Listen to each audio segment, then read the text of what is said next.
Polsek dan Kuramil menindaklanjuti perintah dari komando atas atau yang jelasnya perintah dari gubernur yang harus lebih respons, yang harus kita respon semua.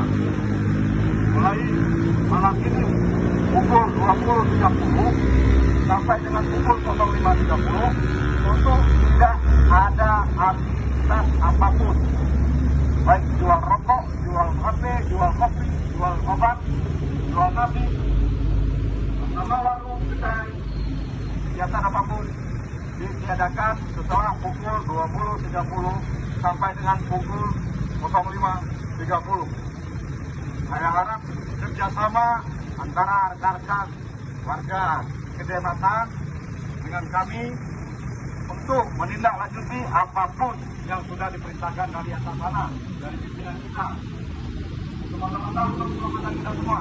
Jadi kami harap kerjasamanya. Pukul 20.30 sampai dengan pukul 05.30 tidak ada aktivitas apapun.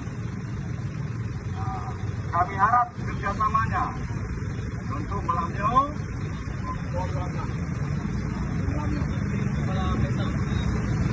berlakunya